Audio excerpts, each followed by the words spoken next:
Hi, ladies. So we just started talking about food and we just thought, let's just talk about this in public. I was saying how I am intermittent fasting at the minute and I am in week 5 and I am feeling phenomenal. Like stronger than I've ever felt and more alive and awake than I've ever felt before. So walk us through a day. What are you doing? I'm intermittent fasting. It just started off by accident. I didn't have time to eat one day and I felt really good. And I thought, oh, I'm just going to try this. And I tried it last year, but I played with it for a month, felt really good. And then I came out of it. You know, the way we do that. Sometimes we try something, we feel great for a month and then we go, oh, I'll just go back to my old ways. And then you wonder why you're not feeling as great anymore.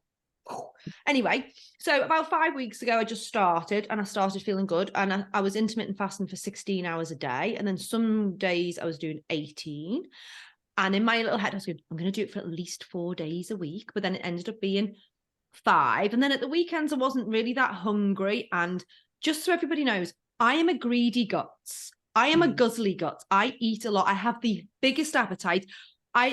Almost every man I've ever been out with, I usually eat more than them, just to put it into perspective. So I'm a guzzly guts.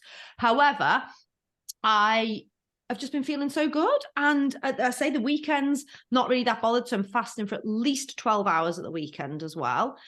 But as I say, some days it's 18. When it gets to about 18, I do start to feel a little bit like my energy drops a little bit, or I might get a bit fuzzy. So then I think I know I need to eat, but it's not like hunger's going, you've got to eat. It's just more my state of brain, shall I say.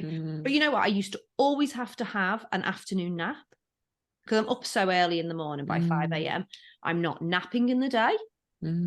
I'm alert. I'm on fire. I'm getting more things done. I'm achieving more and I'm achieving it at a different stress level. You know, like I'm pretty good at keeping myself calm, but I'm not feeling like out of, you know, sometimes you feel like you have too much going on and you feel overwhelmed. I'm not having that overwhelmed feeling.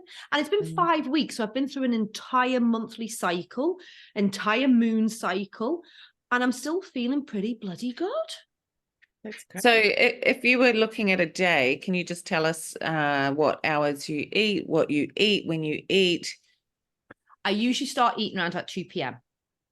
Right. That's when I start to eat. Sometimes it's midday if I'm doing a 16-hour one. So I stop eating at 8 o'clock at night. I still have some herbal teas after that, like peppermint tea or something. And so I start my day, I drink gallons of water. I drink some green tea or some peppermint tea. So I'm still hydrating throughout the day. And then I start to eat anything between 12 and 3. And today I've started with a smoothie. So lots of frozen spinach, a banana, some dates, some cacao nibs, some unsweetened almond milk, zhuzh it all up, and some super green powder and some collagen. So I get a load of goodness all in one foul swoop. Sometimes I'll start with a juice. So I'm putting instant goodness in, but also not putting my body under stress where it needs to instantly start digesting. You know, I know other people who fast and they say, no, but as soon as I start eating, I get that slump, but they might go straight in and eat a sandwich. Well, that's a lot for your body to all of a sudden go, oh, I've got to now sort out that bread and I've got to sort out that bit of protein. So I ease into it, and I've just had some nuts as a bit of protein as well now. And then I'll have a salad with some good fats like avocado and or I might have some fruit and yogurt. And then I just have like a normal lunch and a normal dinner. And sometimes I'll eat 3 meals in the space of an hour. Yeah, I mean, it's quite interesting. Like, this really is a dance. And I'm super interested in, I'll be really interested in what Bridget has to say about this, you know, with all your health background. But, you know, what I noticed just with myself is in my early 40s, intermittent fasting was amazing. And it worked really, really well for me because I was, you know, generally, well, I had chronic fatigue, but it was helpful. It was really helpful. But what I'm noticing lately is because I tend to do 7-11. So I try not to eat after 7 or before 11. And it still doesn't really help me if I'm eating things that cause inflammation. So I have blood sugar problems. So most fruit will make me crash and face plant. So I face planted really badly this morning. And that was just scrambled eggs and gluten-free bread. And I was in bed for an hour and a half. So I find this really a super fascinating topic because of my new rampage on inflammation. And you know, the charcoal and things. I've not taken the charcoal for about 5 days, and I've started to crash again. Even though I've cut out flour, I'm now realizing I'm going to have to go further than that, and I'm going to have to drop my carbohydrates quite significantly. So I find it, you know, this is a super interesting conversation because we're all so different. And if I ate 3 meals in an hour, because I have all this inflammation, I'll probably end up in bed for 6 hours, you know. So but I totally agree. I think intermittent fasting is the bomb, and it's absolutely amazing. And I'm quite interested in, Bridget, where you sit on with that. Can I just add in quickly, because I was talking to somebody, another health professional the other day, and as she was saying, some people intermittent fasting doesn't work straight away because, say, if like she deals with a lot of ladies who come to her specifically for weight issues, and they might be 3 times what they want to be, but if they do intermittent fasting, what their body does is just starts to hold on to the food. It starts to go into panic mode. Our bodies go, oh my God, I don't know when my next meal is going to come, so I'm going to store the fat.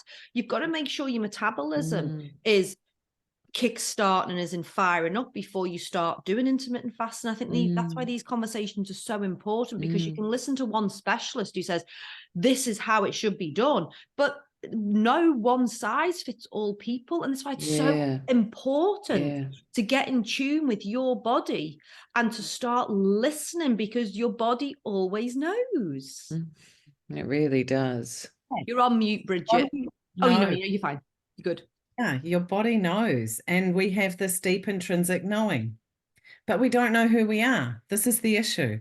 We have all these gurus out there telling us this and that and the other, and it's really confusing as to what should work and what shouldn't. Why does this work for you and not for me? And we often get information from our friends, oh, that worked for me, so obviously it'll work for you. Well, no, because we're all different, but we're all different levels on the spectrum, and it's really to do with a bigger or the microorganisms in our body and the boundaries, because we're just a whole event of boundaries, our gut lining, our kidneys, our vasculature.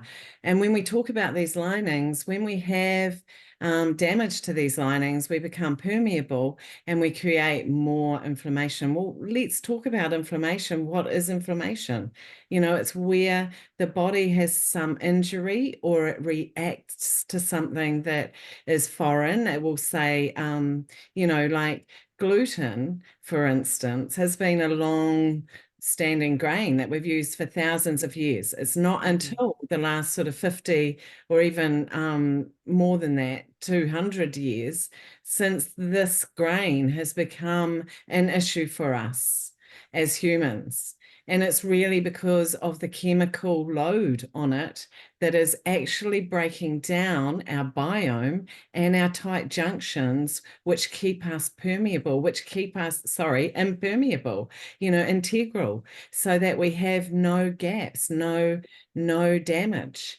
And so when we get inflammation, that is simply the immune system reacting to something coming in. So I challenge people to really look at what foods are coming in and how they've had a relationship with that food throughout their life.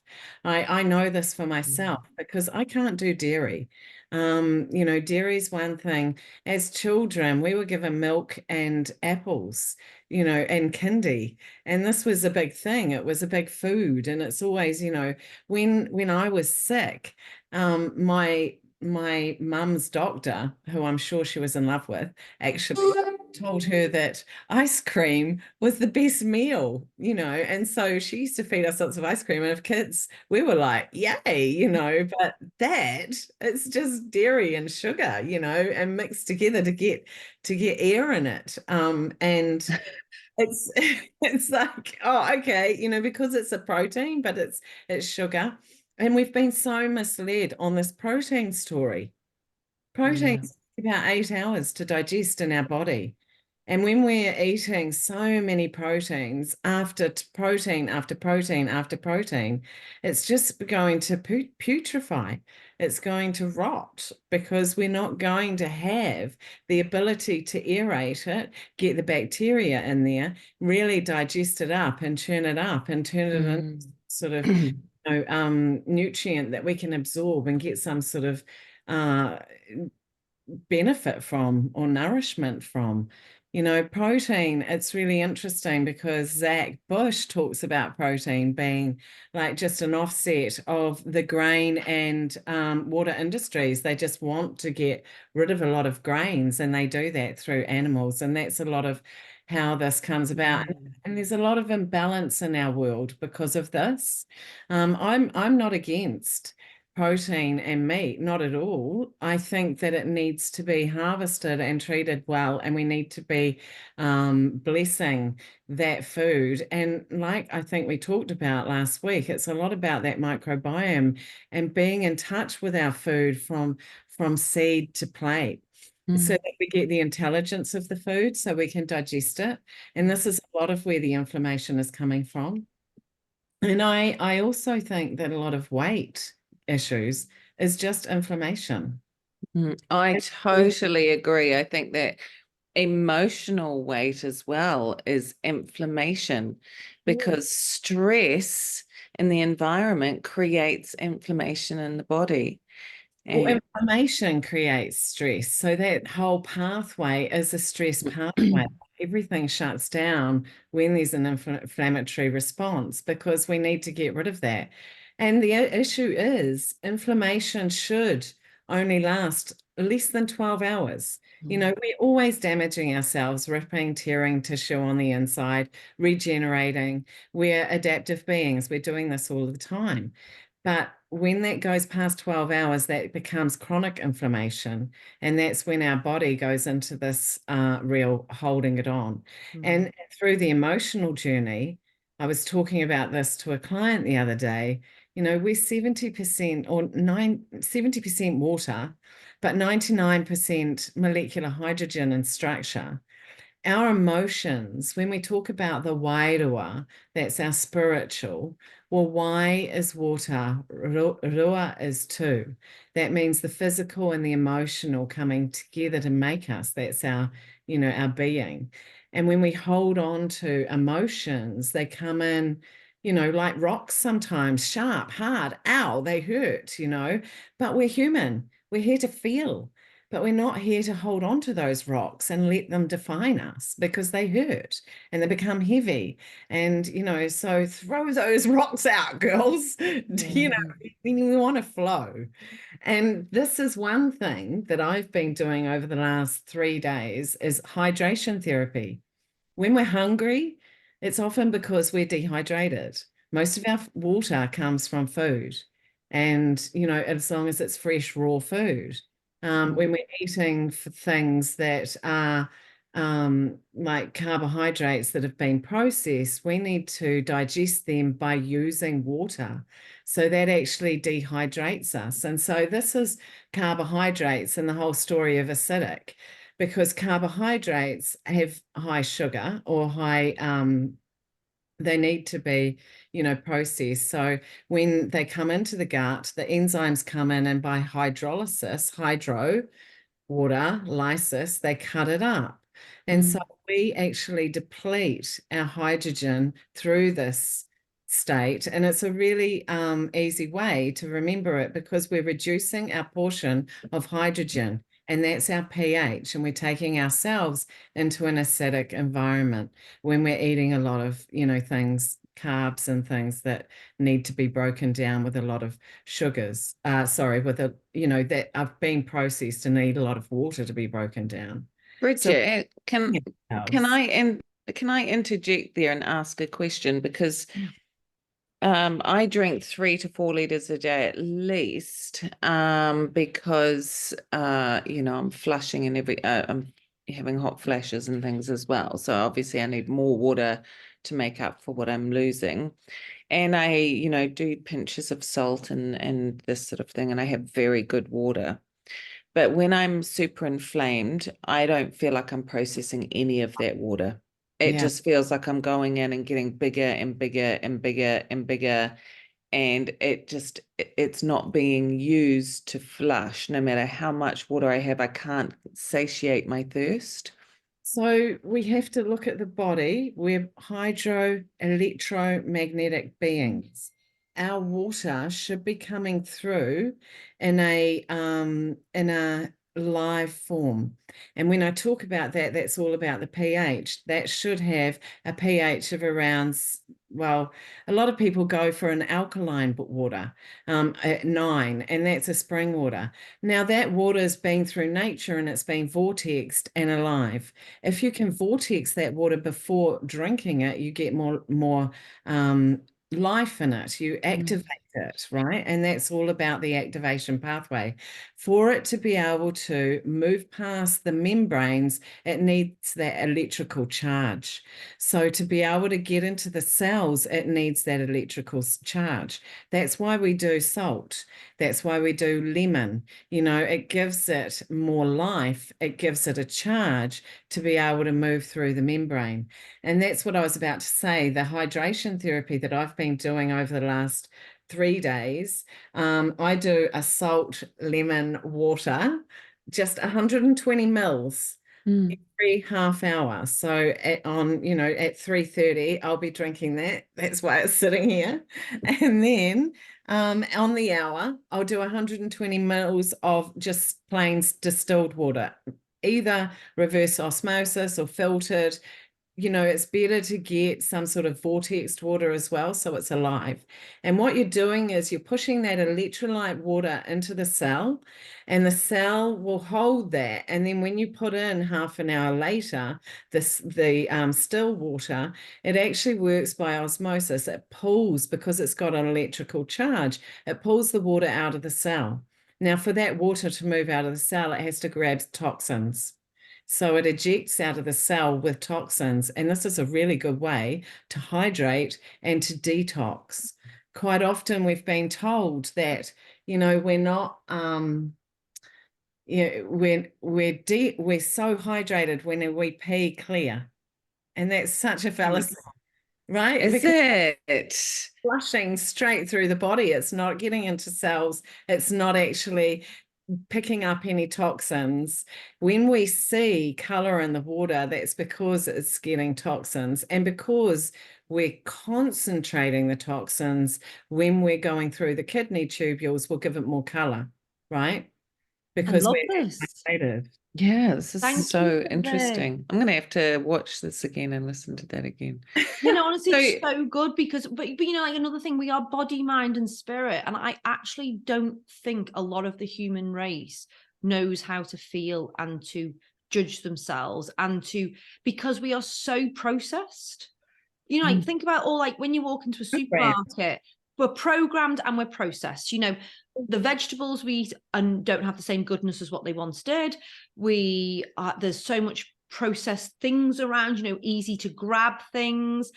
And when people aren't taught how to cook properly, how to eat properly, it's grab and go. I'll have a 1 square meal, I'll have a protein bar, I'll have a shake. It's like, we don't even need a load of this extra stuff if we were just eating properly and listening to our body. But until we get rid of some of the noise within ourselves, we can't even possibly know what our body needs, can we? And it's silence, right?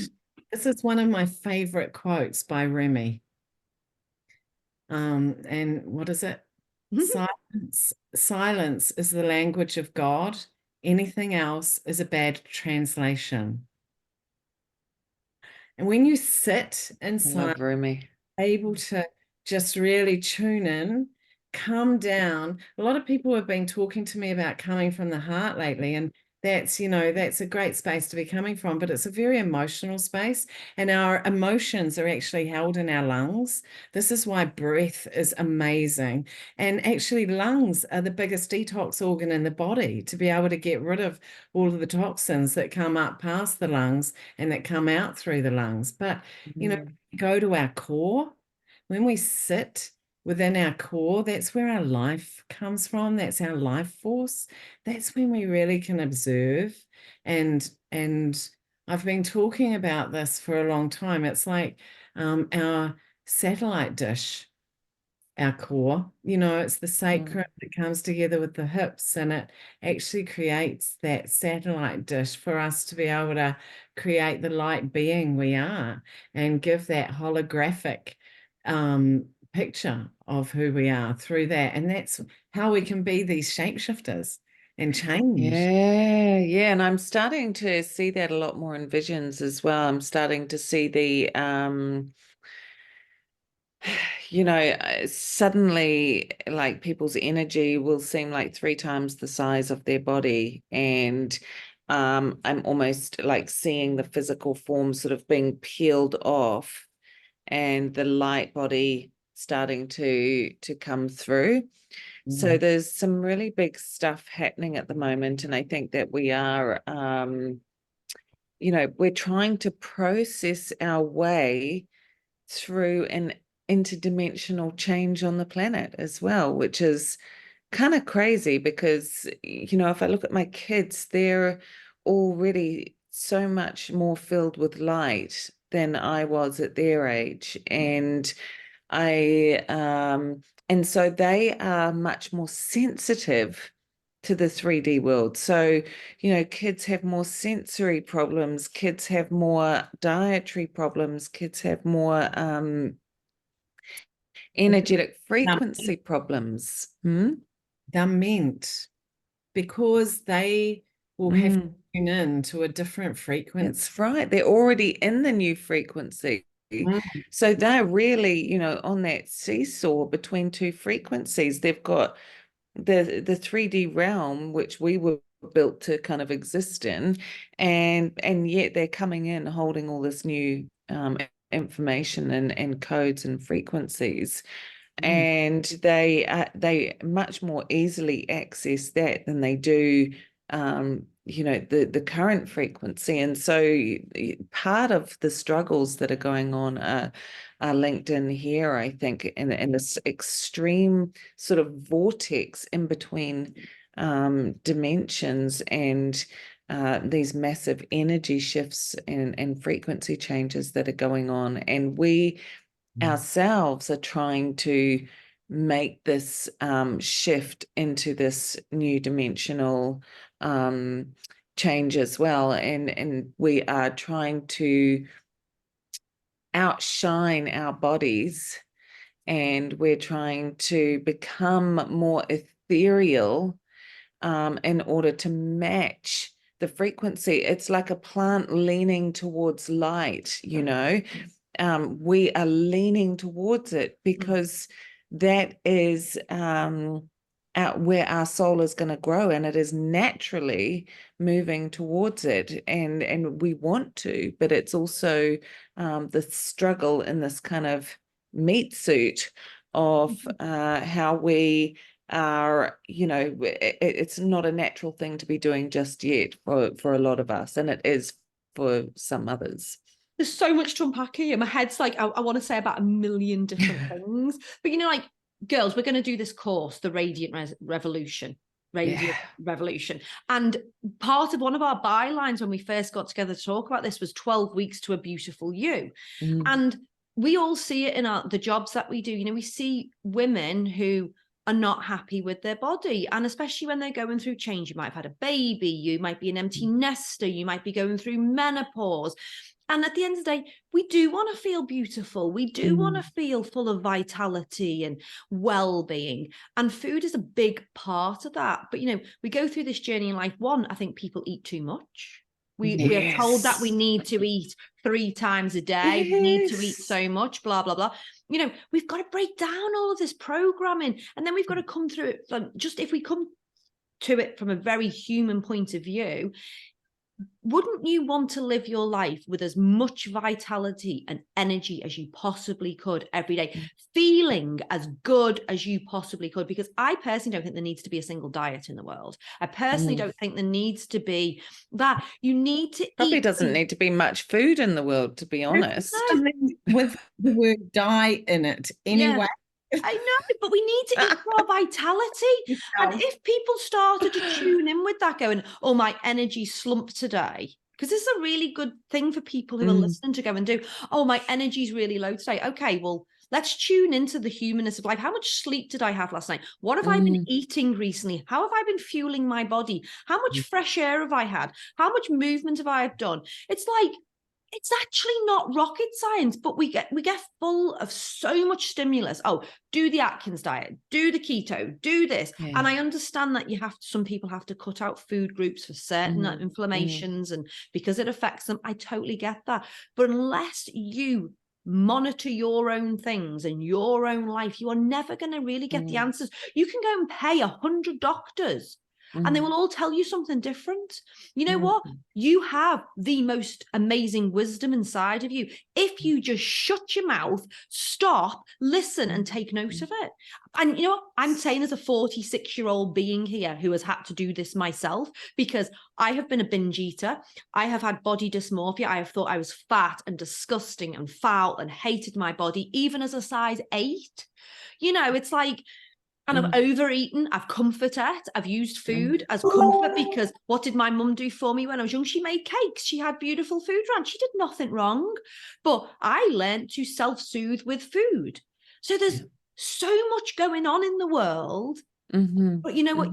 You have all the answers.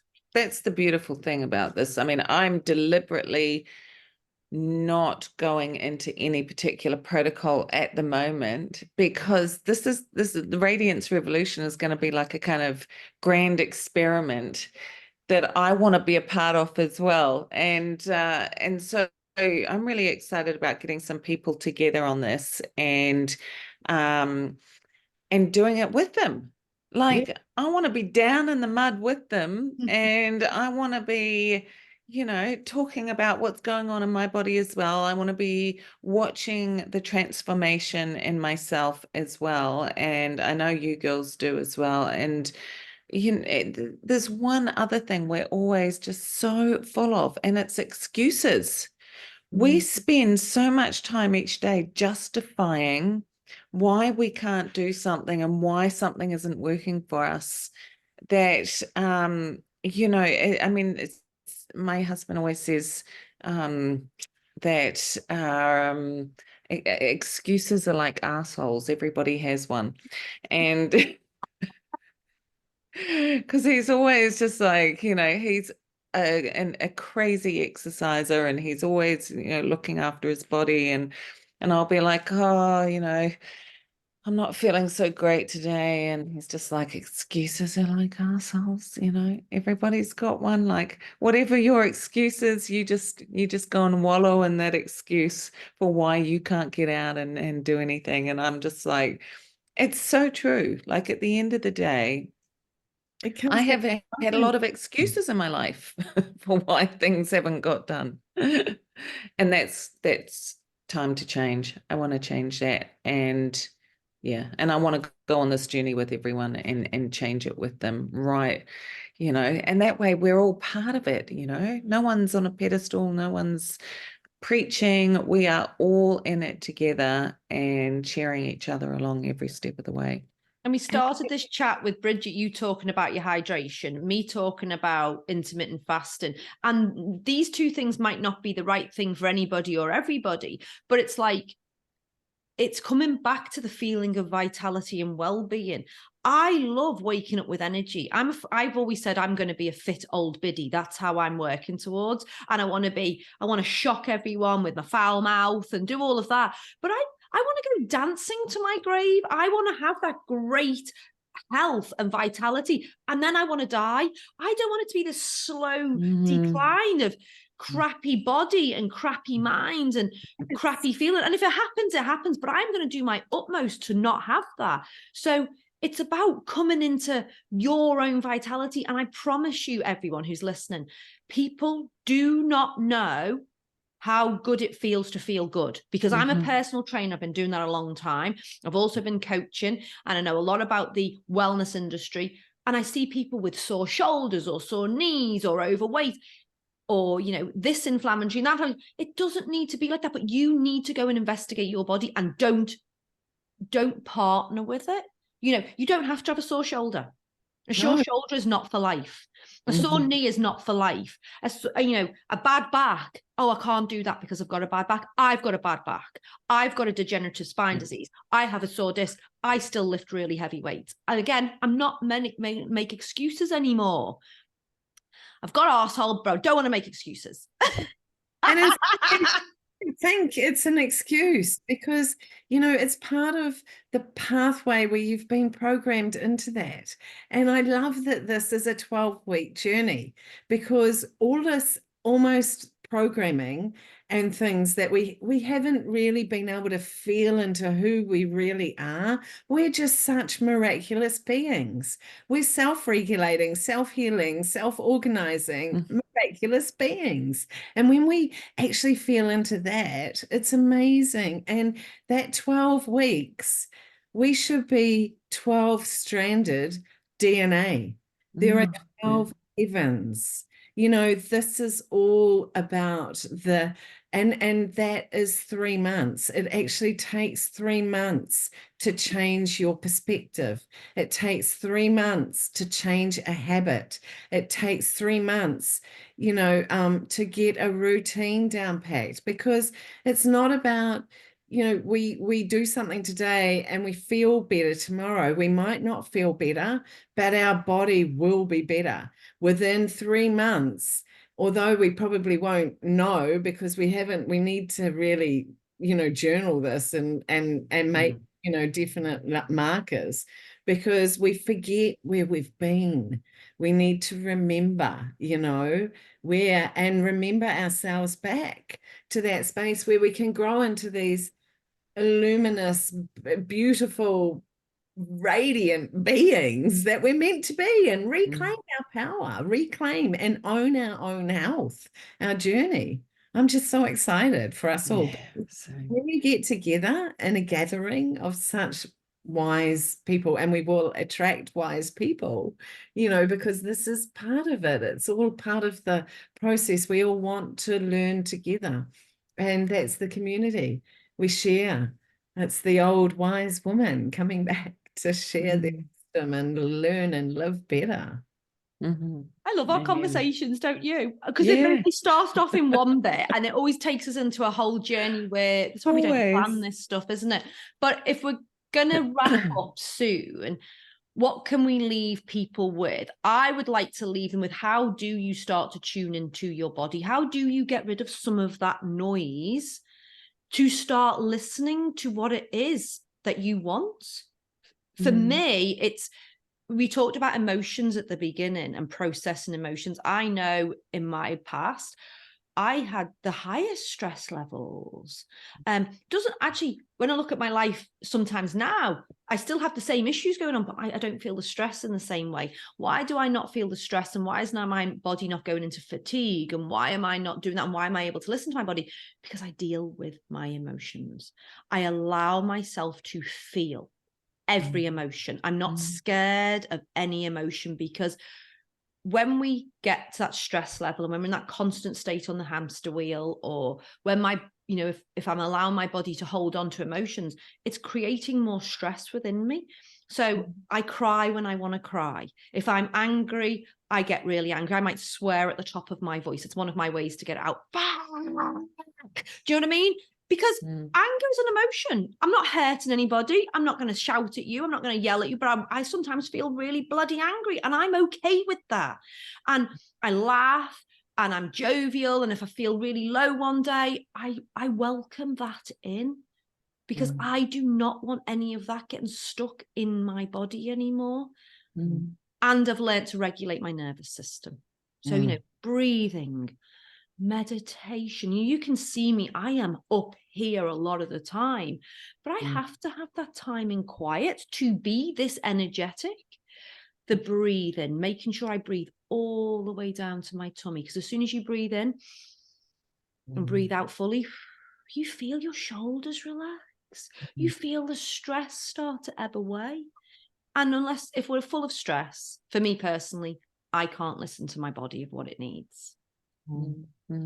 Yeah, I think there's just so many paths to Rome, isn't there? I mean, that's the beautiful thing about this journey. You don't have to do any one thing, because there are a million different ways to do it. And you know, like Bridget said, the silence is so important. Like for me, meditation is very self-regulating, and I've done it for 25 years. And yes, I have periods where I don't. But it's always been a foundation I come back to, is yoga and meditation, because even yoga for me is quite meditative. I don't like, you know, if I'm at the gym or if I'm in yoga, I'm not social. It's kind of like a deeply reflective time for me. And I like to be very alone in that process, because I'm not very often alone. So alone time, silence, you know, for me, it's the morning before everyone wakes up. And I like that feeling of the world before everyone wakes up. So that is my time to regulate and recalibrate and recharge, and set myself up for the day. Beautiful. I love that. That's often what I tell clients, actually, particularly because I do see a lot of women and menopausal women, is to be able to set their alarm for an hour earlier so that they've got that time for themselves. That's really important, because when you're getting up with your children, you're on the rush. You're on the go, and you haven't taken that time to set yourself up. You know, it's like a ritual. You need to enrich your world. That's what it's about, you know. But for me, if I was going to give a tip, I'd be asking people what would it look like to smash your own limits? Oh, You know, because we've got so many limitations. We must eat in, and you know, and most of these things that are the program are the marketing departments that want to make money off our back, you know. And so, you know, what would it look like to smash your limits, your own limits? Yeah. And when we love it. about that, yeah, let's break the ceiling. Oh, girls, we're always so Excited. good. I love it. It's always so enriching. We always go from pillar to post, but there's always just so many nuggets of joy. And thank you, girls. You enrich my life. Oh, snap.